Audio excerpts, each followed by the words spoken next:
Yes, it's one of Ferrari's prettiest convertibles and a hugely refined and usable V12 GT car.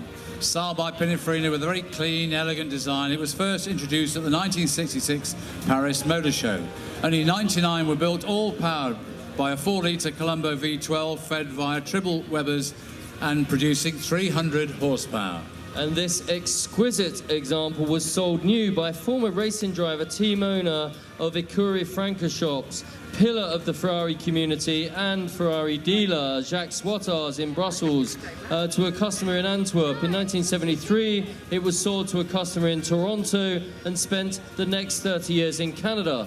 The car was fully restored by the factory, in fact, in 2007, and where better to have your Ferrari restored than at its birthplace. It's fully Ferrari Classic A certified, and it's regularly enjoyed by both Mr. and Mrs. Brouwer, who we have with us today. Thank you again for coming. Can I say, we had the delight, Peter, of seeing this car driving around the wonderful mountainous roads of North Wales this week, and what a delight it was to have you and the car there.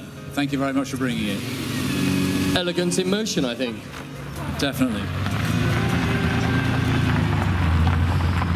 So, coming up next, I hope. Bertie, do we have a driver for the Carrera? No, we're going to have something different first. So next, ladies and gentlemen, this is an astonishing looking motor car. This is the 2022 Ferrari Monza SP1, brought to us from a private collection by the private collector, representing a new era for Ferrari as the debut model from the iconic special series of motor cars. Ferrari said, and I quote, "The intention is to use a modern aesthetic to reinterpret a timeless style, with technologically advanced components and the highest performance possible through continuous innovation." Or to quote Top Gear, 812 superfast, not crazy enough? Step this way, brave billionaires, 1 seat or 2. Based on the 812 superfast, the naturally aspirated 6.5-litre V12 produces 799 horsepower, 8,500 revs, and 530 pounds-feet of torque. And this, combined with the fact that it weighs a mere 250 kilos less than the 812, makes it brutally quick.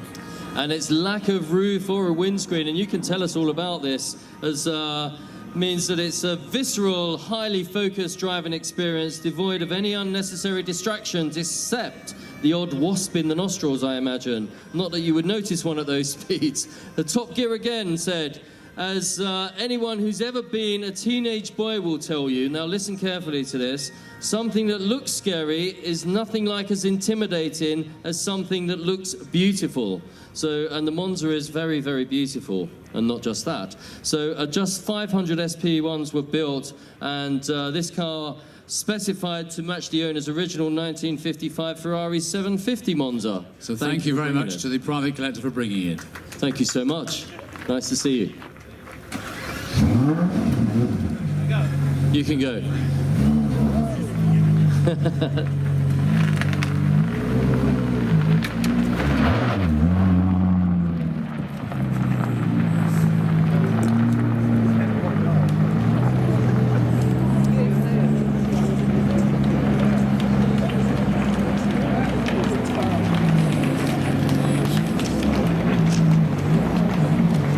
So next we have this very elegant 1929 Bentley 4.5-litre open tourer by Van den Pla, brought to us by a great supporter of the concourse, Tom Hartley Jr. Now, the 4.5-litre is an important model in the story of Bentley. Introduced in 1928, it was enthusiastically welcomed by those who missed the 4-cylinder engine proven in the earlier 3-litre, and for whom the wonderful 6.5-litre was too big and too cumbersome, and many said they missed what was known as the bloody thump of the 4-cylinder engine. The model proved to be as successful on the track as on the road, winning numerous races at Brooklands and several European tracks, most notably the 1928 Le Mans 24 Hours, piloted by wealthy Bentley chairman and Bentley boy Wolf Bonato, finishing a whole lap ahead of their nearest rivals in a Stutz model BB Blackhawk. And this car once belonged to Johnny Green, who was a close personal friend of W.O. Bentley and a founding member of the Bentley Drivers Club. And it's a spectacularly restored example, and was in fact the very first restoration to benefit from the use of authentic Rexine across the cowl there. which set the bar for future Bentley restorations. And thank you, Tom, for breaking away from lunch. I see your family decided to stick at the table. They've gone. Well, good to see you. Thanks for bringing the car. Tom, great car. Thank you for bringing it.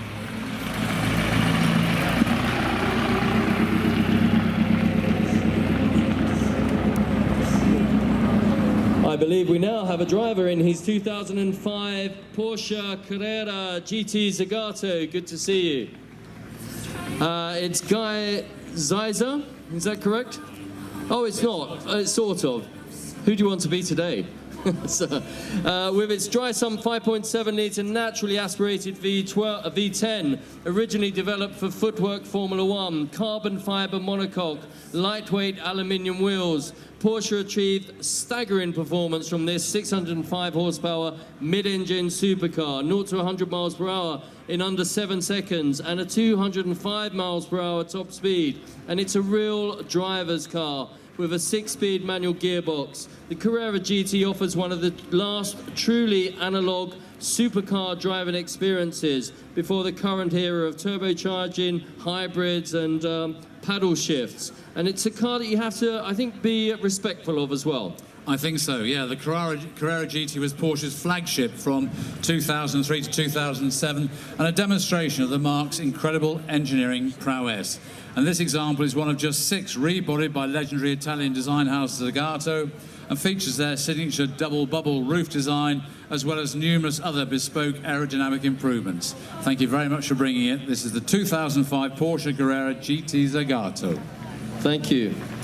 Well, ladies and gentlemen, do stick around. We're going to have a small 15-minute break while there's an important interview on the Chubb stage with Mr. JWW, who's an influencer, I believe. So do go and pop over to the Chubb stage just in front of the palace, and please do come back to join us here around the fountain at around 3:45, where we'll be presenting the rest of today's Concours cars.